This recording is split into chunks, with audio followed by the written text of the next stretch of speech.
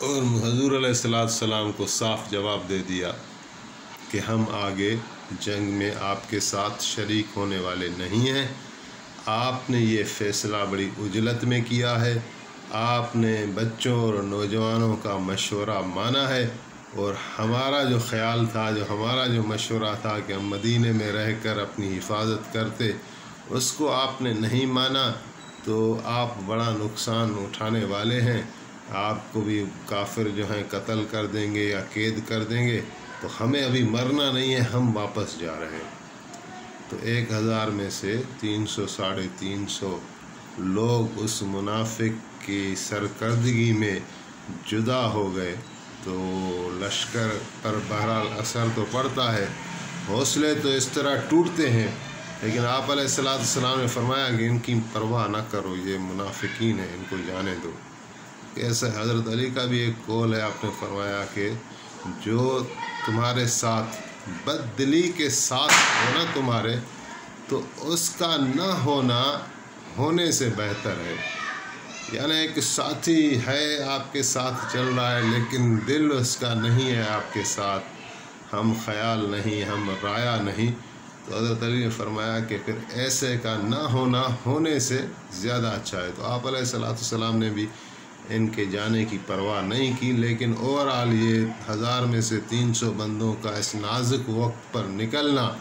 ہم یہ نہیں کہہ سکتے کہ لشکر پر کوئی اثر نہیں پڑا، حوصلہ ٹوٹتے ہیں۔ اور جنگ جو ہوتی ہے وہ ہوتی ہے، یعنی ایک طرف تو فزیکلی جنگ ہوتی ہے جو جسموں کے ساتھ لڑی جاتی ہے، لیکن عین اسی وقت ایک مینٹل وار بھی ہوتی ہے، انسان کے جب حوصلے اور اپنا حواس خمسہ وٹس جو ہیں وہ اوپن رکھنی پڑتی ہیں۔ بہرحال رات کو جب آپ شیخین میں آرام فرما رہے تھے، تو محمد بن مسلمہ رضی اللہ تعالیٰ عنہ ایک صحابی ہیں، پچھلی ایپیسوڈ میں ان کا ذکر بھی ہوا تھا، جنہوں نے جا کے کعب بن اشرف یہودی کا سر قلم کیا تھا۔ تو وہ 50 آدمیوں کے ساتھ لشکر اسلام کی اور خاص طور پر پیغمبر اسلام صلی اللہ علیہ وآلہ وسلم کی رات بھر چوکی دے رہا تھا، نگرانی کر رہا تھا۔ صبح آپ اٹھے تو آپ نے آگے سفر طے فرمایا اور احد کے میدان میں آپ پہنچ گئے۔ یہاں ایک سب سے بڑا اہم واقعہ احد کا پیش آتا ہے، جس کی وجہ سے جنگ کا نقشہ پلٹ گیا تھا، اور جو مشہور واقعہ ہے ضرور آپ لوگوں نے سنا ہوگا کہ سب سے پہلے آپ نے جو وہاں حکمت عملی اپنائی، میدان کو جب آپ نے دیکھا تو ایک پہاڑی تھی، وہاں سے ایک راستہ تھا، تو اس پہاڑی پر آپ علیہ السلام نے 50 تیر انداز مقرر کیے اور ان کا پیشوا بنایا جناب عبداللہ بن جبیر رضی اللہ تعالیٰ عنہ کو، ایک صحابی ہیں، ان کو امیر بنایا اور 50 تیر انداز ان کو دیے، اور بہت تاکید اور تلقین کی۔ آپ علیہ السلام نے فرمایا کہ تم لوگ اس پہاڑی کا، اس راستے کا، یعنی یہ آپ کی پکیٹ ہے، یہ آپ کی جگہ ہے، یہ کسی بھی حال میں آپ کو نہیں چھوڑنی، آپ کو اپنی پوزیشن یہاں پر رکھنی ہے۔ یہاں سے آپ لوگ جنگ کا ملاحظہ کریں گے، لیکن جنگ کا نتیجہ کچھ بھی ہو، چاہے ہم جیتیں، چاہے ہم ہار جائیں، چاہے کچھ بھی ہو جائے، لیکن آپ کو یہ جگہ نہیں چھوڑنی ہے جب تک کہ میرا دوسرا حکم آپ کو آ نہ جائے۔ تو انہوں نے کہا ٹھیک ہے۔ تو وہ جو ہے وہاں پر 50 تیر انداز حضرت عبداللہ بن جبیر رضی اللہ تعالیٰ عنہ کی کمانڈ میں رک گئے، لیکن آگے پھر جو تفصیل آ رہی ہے ان کی بھی، تو کس طرح ایک اجتہائی غلطی واقع ہوئی اور جس کے نتیجے میں جنگ کا نقشہ پلٹ گیا، جو نبی علیہ السلام کی جو ہدایات تھیں ان پر وہ عمل نہ کر سکے، جن کی وجہ سے اللہ تعالیٰ کی طرف سے ایک نصرت، ایک مدد اٹھ گئی۔ تو اس کا خمزیانہ مسلمانوں نے دیکھ لیا اور برداشت کر لیا۔ تو بہرحال جب لشکر آمنے سامنے ہو گیا تو ان کا یہ قصہ ہے اپنا، تو مسلمان جیت رہے تھے، اس کو بھی ہم تفصیل کے ساتھ بیان کر رہے ہیں، لیکن اب پہلے یہ بات آ گئی تو اس کو میں مکمل کر لوں کہ مسلمان بڑی ہمت اور جوش کے ساتھ لڑ رہے تھے، اور خاص طور پر جہاں بھی جاتے تو حضرت علی اور مرتضیٰ، حضرت حمزہ، حضرت ابو دجانہ اور حضرت عاصم بن ثابت اور چند ایسے صحابہ تھے کہ جدھر کا رخ کرتے تو کافروں کی صفوں کو اڑا کر رکھ دیتے تھے۔ تو ایسی صورت میں ان کے پاؤں ٹک نہیں سکتے تھے اور انہوں نے بھاگنا شروع کیا تو یہ جو تیر انداز تھے انہوں نے دیکھا کہ کافر بھاگ رہے ہیں اور مسلمان ہمارے بھائی مال غنیمت بھی اٹھا رہے ہیں اور جنگ ختم ہو گئی ہے۔ تو ایک شوق ہوتا ہے نا، جس طرح کرکٹ کے میدان میں دیکھتے ہیں کہ بھئی وہ آخر میں چھکا لگا لیا اور جیت گیا، تو عوام جو ہے اب دیکھنے کتنے جوش کے ساتھ اندر گراؤنڈ میں آ جاتی ہے اور نعرے لگاتی ہے۔ تو یہ جو 50 تیر انداز سے ان کو بھی ایک ایسا جوش چڑھا، وہ ساتھیوں کو دیکھ رہے ہیں کہ ہم جیت گئے ہیں، تو انہوں نے میدان چھوڑنے کے لیے نعرے لگائے۔ حضرت عبداللہ بن جبیر تو ان کو تو نبی علیہ السلام نے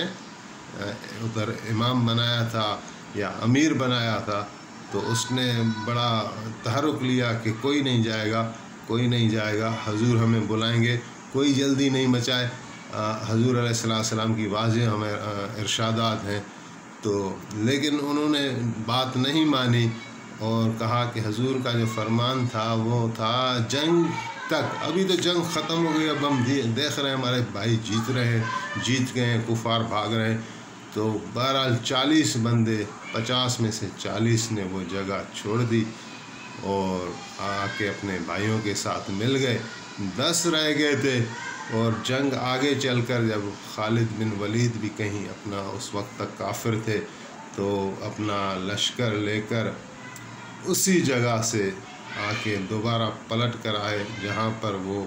پہاڑی پر حضرت عبداللہ بن جبیر 10 آدمیوں کے ساتھ رہے تھے۔ تو خالد بن ولید کے پاس 200 بندوں کا جتھا تھا، انہوں نے 10 کے 10 کو شہید کر دیا اور وہاں سے پلٹ کر مسلمانوں پر حملہ کیا۔ تو پھر جنگ کا جو نقشہ تھا وہ پلٹ گیا، جو پہلے مسلمان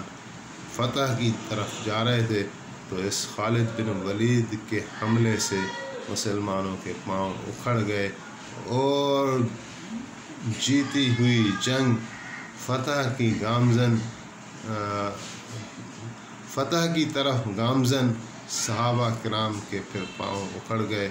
اور وہ جو پھر مسلمانوں کو جو چوٹ پڑی، جو درد پڑی ہے، تو اسی کو انشاءاللہ پھر آگے ہم نیکسٹ ایپیسوڈ میں بیان کریں گے۔ اللہ تعالیٰ سے دعا ہے کہ ہمیں حضور کریم صلی اللہ علیہ وآلہ وسلم کی محبت ہمارے دلوں میں ہو اور دین متین کی قدر ہمارے دلوں میں ہو، اللہ تعالیٰ کی عظمت ہمارے دلوں میں آ جائے اور اس ذکر مبارک کو اللہ تعالیٰ قبول کرے اور اس کے بدلے میں ہماری دنیا اور آخرت سنوار دے۔ آمین۔